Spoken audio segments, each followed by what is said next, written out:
આસિફ હોય તો તમારે ગોલ્ડન કલરનો બલૂન પર રાખવાનું છે, અને તમારો આન્સર અગર જો રશિકા હોય તો તમારે પિંક કલરનો બલૂન ઉપર રાખવાનો છે, બરાબર?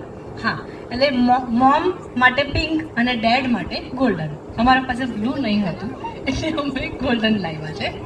હું તમને કંઈક ક્વેશ્ચન્સ પૂછવાની છું, બરાબર? એમાંથી તમારા બેવે પ્રેડિક્ટ કરવાનું છે કે એનો આન્સર કયો હોઈ શકે છે, બરાબર? તમારે મ્યુચ્યુઅલી આન્સર્સ એકબીજાને અંદરથી કાનમાં પ્રોમ્પ્ટ નથી કરવાના. ઓકે, તમે બધા જ ધ્યાન આપજો. તમારા બંનેમાંથી કયા પેરેન્ટ એવું હશે કે જે બહુ જ સ્ટ્રિક્ટ હશે? મમ્મા. બોલો, મમ્મા જ. એકચ્યુઅલી જોવા જાય તો ઘરમાં મમ્મી જ સ્ટ્રિક્ટ હોય છે. નેક્સ્ટ ક્વેશ્ચન, તમે કંઈ કહેવા માંગો છો? એનું રીઝન છે હું પોતે સ્ટ્રિક્ટ નથી. મોમ. બધાનો આન્સર મોમ જ આવી રહ્યો છે યાર. એમની કામ નથી લાગવાનું એવું કહો છો.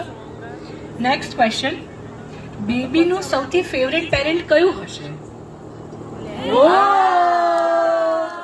જો અહીંયા ઘડી તમે જોઈ લો પાછળ.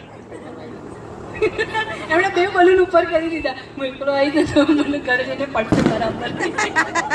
તમે મ્યુઝિક થોડું ચાલુ રાખજો સ્લોમાં. તમારા બંને પેરેન્ટમાંથી બેબી સાથે સૌથી વધારે સેલ્ફીસ કોણ લેશે? બહુ એકદમ ફોટોજેનિક લાગે છે અને એમને ઉભા રહો ને સરખા.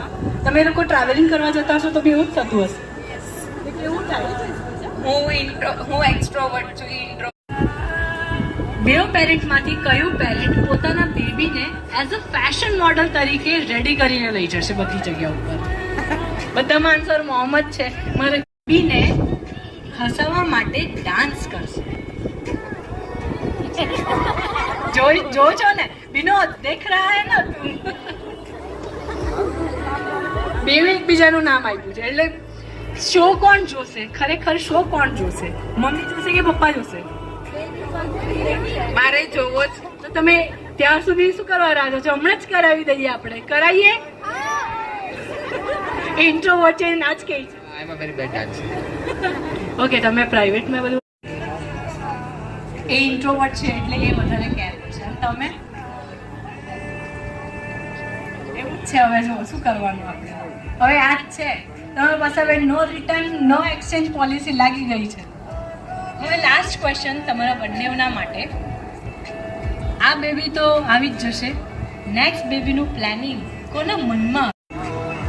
I mean, મોર દેન અરે વાહ, સૌથી મસ્ત આઈ થિંક બેસ્ટ મોમેન્ટ હશે આજનો. હવે આઈ થિંક આપણે